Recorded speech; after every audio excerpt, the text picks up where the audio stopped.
From Yuma to San Luis to El Centro and the Imperial Valley, this is ABC5 News.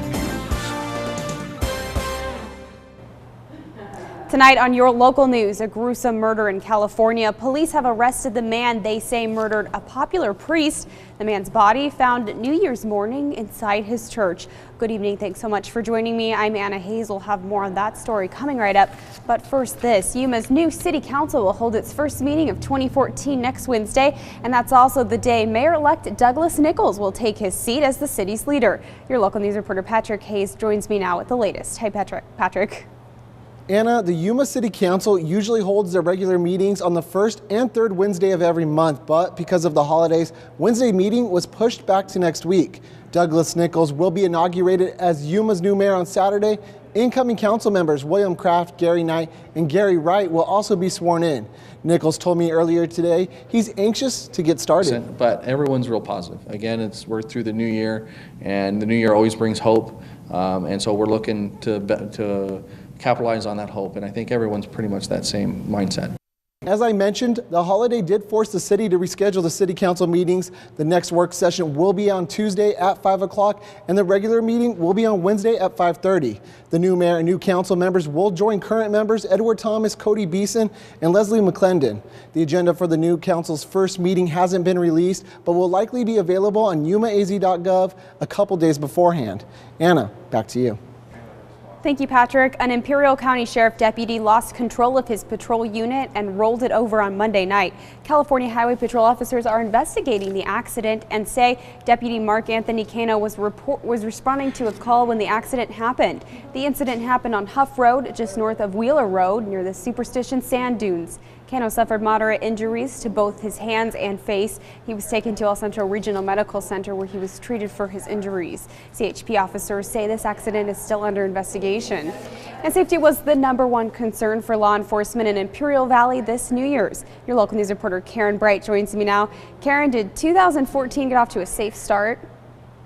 Anna, the California Highway Patrol released their report for DUI and traffic-related accidents for the New Year's holiday, and the news is good. Officer Jermaine Lazarin with CHP says there were no fatal accidents in the Imperial Valley on Tuesday or Wednesday.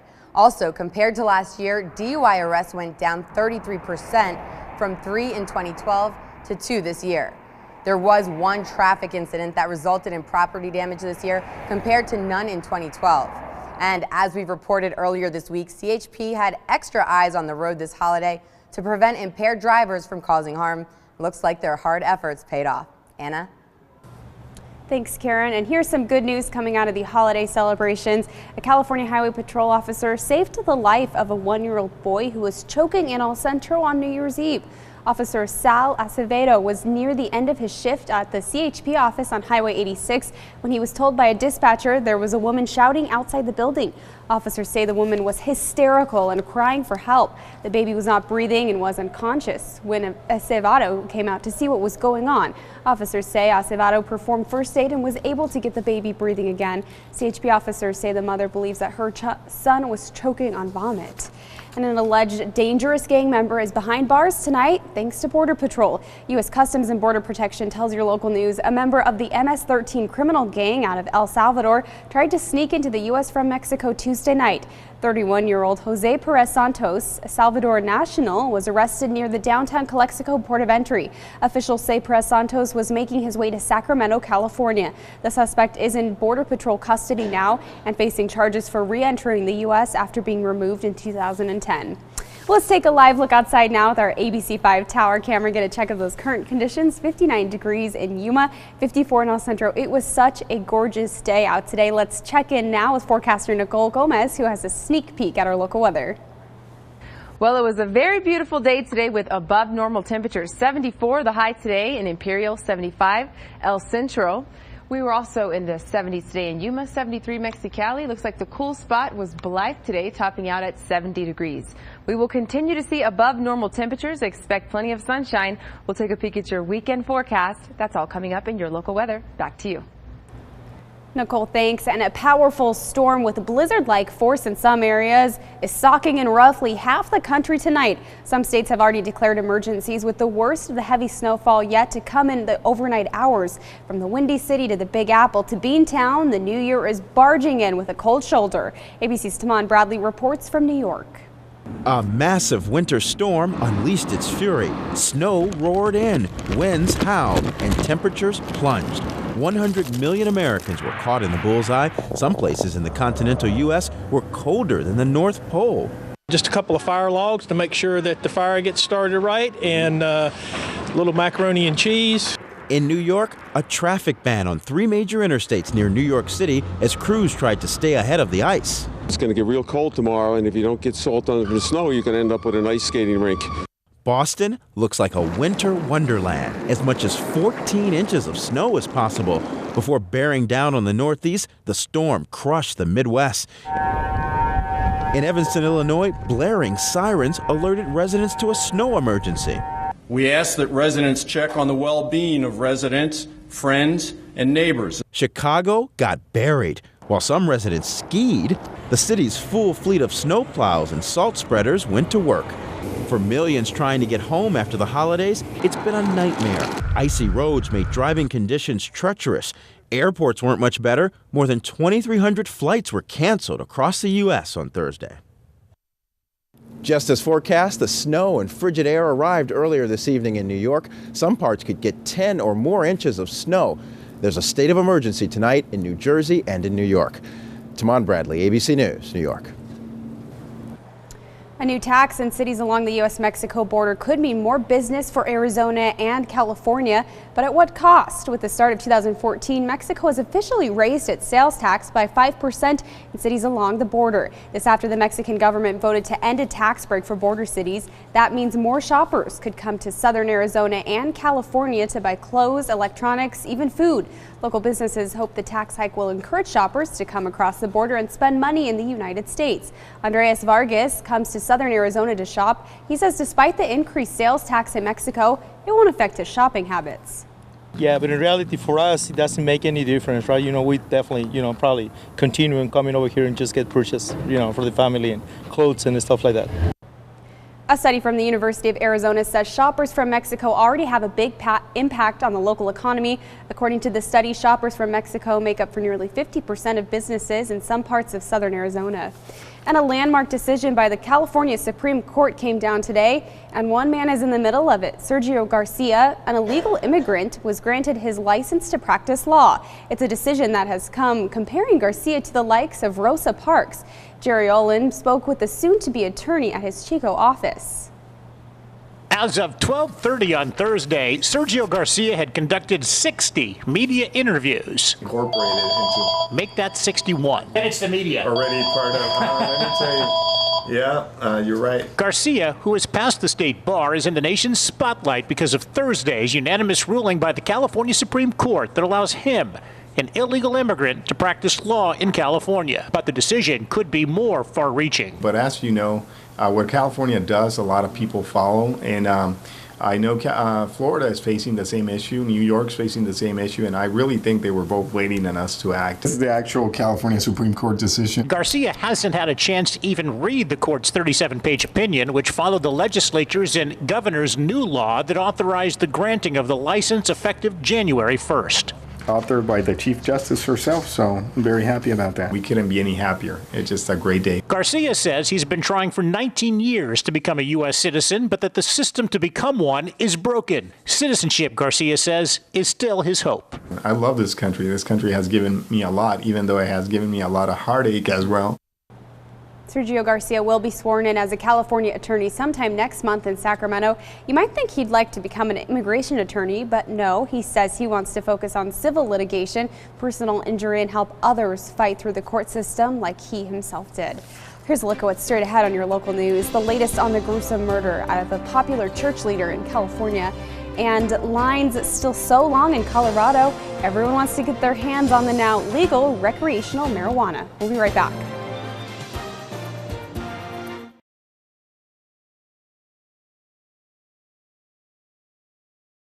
Welcome back now to a gruesome murder. Police in Phoenix say Gary Reagan Sherrill murdered his 13-year-old son David because he thought the boy was a demon. David Sherrill's mom sent the police to her ex-husband's home on Tuesday afternoon when she was unable to reach either one.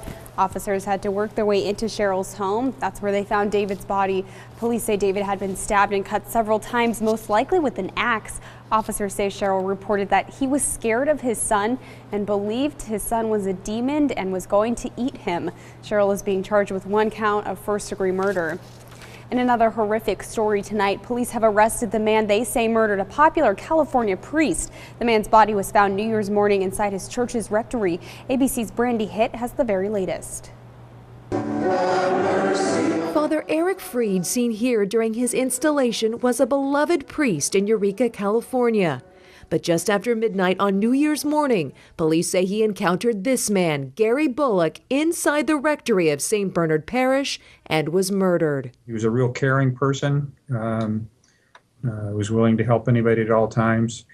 It was a complete shock to everybody. What may be more shocking is less than 24 hours before the violent crime, Bullock was arrested by Humboldt County deputies for public intoxication. Investigators say he was acting erratically and was booked into jail. Shortly after his midnight release, Eureka police also encountered Bullock and directed him to a shelter.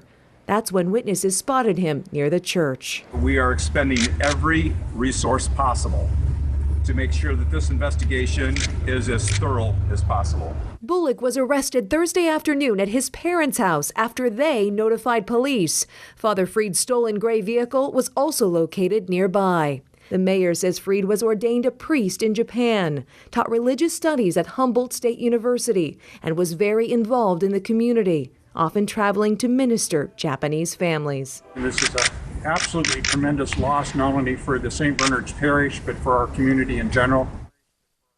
Police say there's no known connection between Father Freed and Gary Bullock, but based on evidence at the scene, they are certain Bullock is responsible.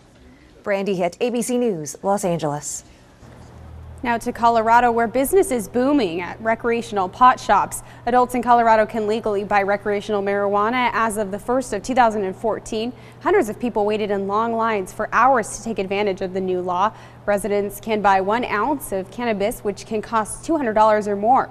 People from out of state can buy up to a 1/4 ounce. Buyers at one shop had traveled from Canada and Australia and Italy to buy weed.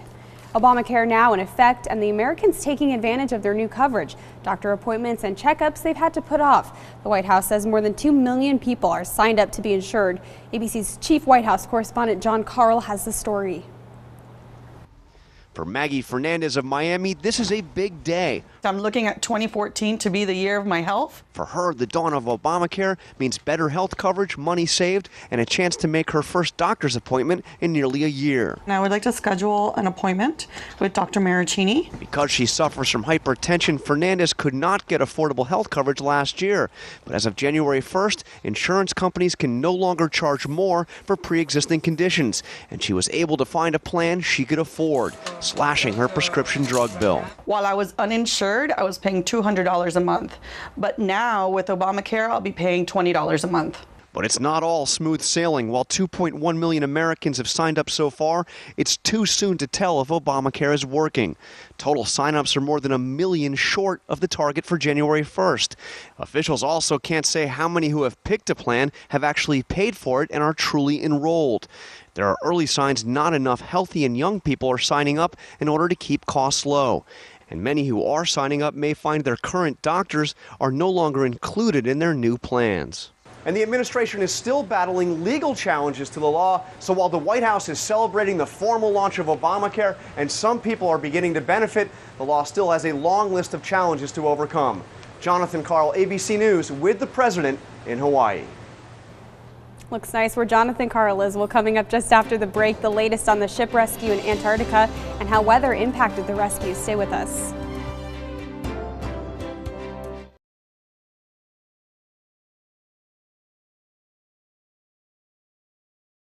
You're watching Your Local News on ABC5 with Anna Hayes and Nicole Gomez with weather.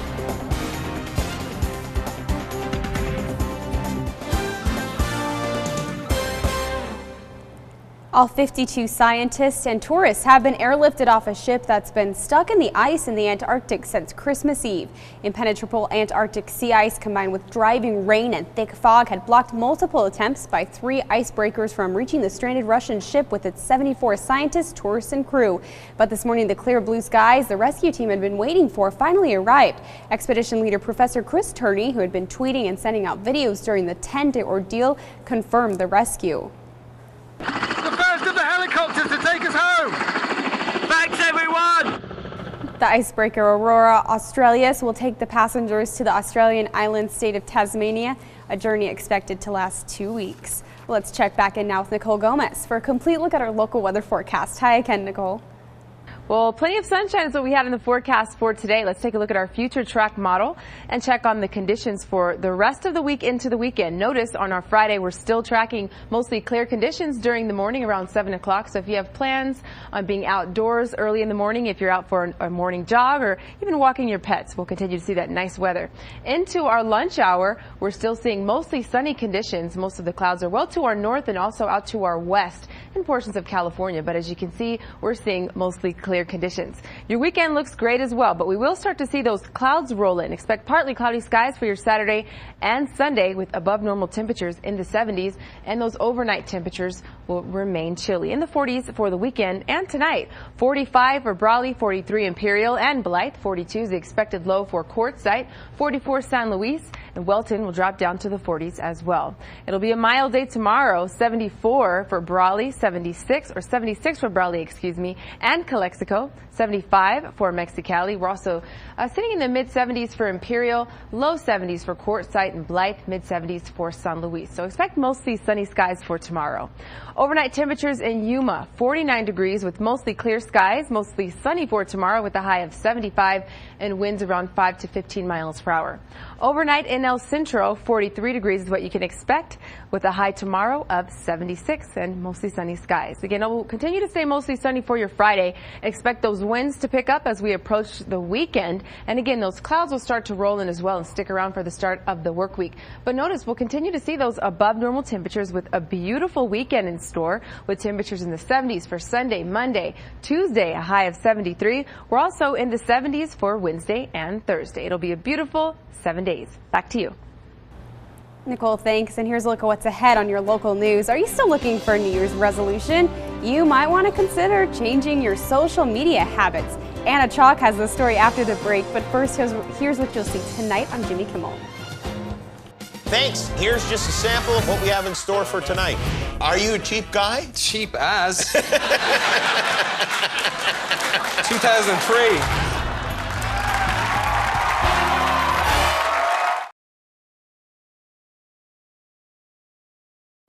Welcome back. Several senators, including Arizona's John McCain, are in Afghanistan, pressing the country's president to sign an important security deal. The issue has strained relations between the two nations. The group of visiting U.S. senators urged Afghanistan's president to sign a bilateral security deal. Senator McCain warning that not signing would threaten the security of Afghanistan and the region. It is very important that we sign this agreement sooner rather than later because Congress has to act to appropriate money and to authorize military activities. The agreement would allow American troops to stay in Afghanistan beyond the exit date at the end of this year. Before today's meeting, President Hamid Karzai said any deal could wait until after his country's presidential elections in April. But after the meeting, Senator McCain said he thinks the security agreement will be signed soon. The New York Times and The Guardian in Great Britain are calling for President Obama to take mercy on former NSA contractor Edward Snowden after he leaked information about the NSA surveillance program. The New York Times says while Snowden did break the law, he did the country a great service and wants the Obama administration to give him a break. Snowden has been living in Russia for the last few months under temporary asylum to avoid espionage charges. The Times thinks President Obama should grant him clemency. The Guardian says giving classified information to journalists while knowing the likely consequences was an act of courage. It also calls for a pardon. President George H.W. Bush used Twitter to thank Presidents Barack Obama and Bill Clinton for extending well wishes to his hospitalized wife. Bush tweeted Barbara thanks at Barack Obama and at Bill Clinton for their get well wishes and is heeding their advice. He went on to joke that the Bush matriarch does not take the advice of just any former president. Barbara Bush was admitted to Methodist Hospital in Houston Monday for respiratory related issues. There has been no change in her condition. That's according to a family spokesman. In the wake of the Target security breach, there's new concern over another hack attack. And this time it's some major social networks that are being hit the hardest. Here's ABC's Susan Salney. Just days ago, security experts told Snapchat, the hugely popular video and photo sharing app, about a problem that left millions of users' personal information vulnerable to hackers. Snapchat responded in a blog post that it had implemented various safeguards that would make it more difficult for outsiders to steal data from the site. Whatever it did was not enough, and today Snapchat says it is still assessing the situation in the aftermath of an anonymous hacker or group stealing the usernames and phone numbers of an estimated 4.6 million Snapchat users earlier this week and posting them to the internet. Many times when companies say they don't see a problem, it's because they don't see a problem. The level of cyber expertise goes all over the chart from one company to the next. Whatever images users share on Snapchat self-destruct almost instantly. The service is so popular with kids that Facebook reportedly wanted to buy it for $3 billion, an offer Snapchat's two young owners turned down. But while photos and videos may disappear, user information stays put, in this case until stolen. That's the biggest danger is stalking, I think. And you can see how something like this could lead to some bad results. And it appears that hackers took no holidays this holiday season. A group calling itself the Syrian Electronic Army took control of Skype's blog, Facebook page, and Twitter account. In this case, however, Skype said no user information was compromised. It's almost like you're at war 24/7. My suggestion to everybody is just be responsible what you place on a site. Now, experts say the Snapchat breach didn't affect every user, but that it certainly will have ripple effects because so many people use the same username and password across multiple sites. Susan Salney, ABC News, Washington. And when it comes to the world of social media, it's not all bad news. Facebook's Mark Zuckerberg and his wife made the biggest single donation, $990 million, to the Silicon Valley Community Foundation. It came in the form of 18 million shares of Facebook. Very cool. And if you're not sure how to better yourself in 2014, you might consider a social media resolution. Your local news anchor, Anna Chalk, joins me now. Anna, this is something that affects virtually everyone. Hey, Anna Hayes, I see what you did there. This does affect virtually everyone and their virtual lives. Forget the gym and go for a digital makeover. According to a Pew survey, 73% of adults are active on social media, so cleaning up your online image could actually have a much bigger impact than cleaning out your closet or even working out. So here are some suggestions. Now, these again are coming from several image experts. First, chill with the selfies. It was Oxford Dictionary's word of the year in 2013. Even the president succumbed to that urge. But please try to stick to really cool events like visiting a landmark, or even if you bump into a celebrity, not every morning in the bathroom mirror. Another big one, stop posting pictures of all of your meals. It's actually rude to your meal companions. Save that also for special occasions only. Next, stop tagging friends in unflattering photos. It's really just not a nice thing to do. And finally, perhaps remember less is more in 2014. People will start to ignore you if you are posting constant updates and overwhelming their feeds. So again, we've all probably experienced some of these things online, but those are again suggestions from the experts who say that giving yourself this virtual makeover could really spill over into your real life. And Anna Hayes, it's true, the less time you spend online, the more time you have to live in the real world. Back to you. Great tips. Thanks so much, Anna Chalk. Well, some people really love their Starbucks, but coming up on your local news, one loyal customer has you beat by a very, very long shot. Trust me, her story's coming up.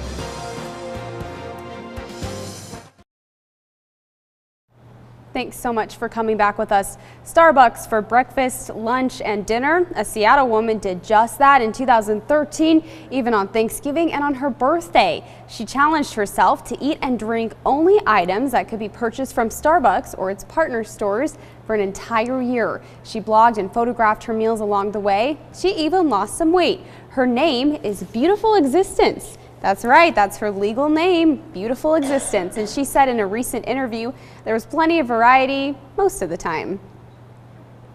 For 1 month, I actually took on Christine Hall's Starbucks Diet Challenge, and I lost weight. Absolutely, Starbucks puts together menu items and protein bistro boxes and, sandwiches that have a particular calorie count. So as long as you're active and as long as you really monitor, the intake of your calories, you absolutely can lose weight, and I did. The 40-year-old mother of two kept shopping and cooking meals for her 2 children during the challenge. She kept all her receipts and says she ended up spending more than $7,000 at Starbucks over the year. In case you were wondering, her first non-Starbucks meal was fish and chips. This was her 3rd year of challenges. For 2014, she plans to learn how to do every sport featured at REI. That's about 80 recreational sports. And it's clear 51-year-old John Bon Jovi is no longer living on a prayer. The band of New Jersey rockers topped the list of concert earners for 2013. Concert industry tracker Polestar says Bon Jovi earned nearly $260 million from concert sales. Beyonce was the 2nd highest concert earner, bringing in more than $188 million from her tour. Pink came in 3rd, making more than $170 million. Justin Bieber and Bruce Springsteen and the E Street Band came in 4th and 5th respectively, and the rest of the top 10. Rihanna, Cirque du Soleil's Michael Jackson, The Immortal, interesting, Taylor Swift, and One Direction. Overall, it was a banner year for touring. The top 20 tours earned nearly $2.5 billion. That's actually a new record and 24% higher than 2012. That's our show for tonight. Thank you so much for joining us. We hope that your local news on ABC5 is your choice once again tomorrow at 6/5 Pacific and 10/9 Pacific. Please stay tuned for Jimmy Kimmel. Sure to be a hilarious show. Have a good night, everyone. We'll see you tomorrow.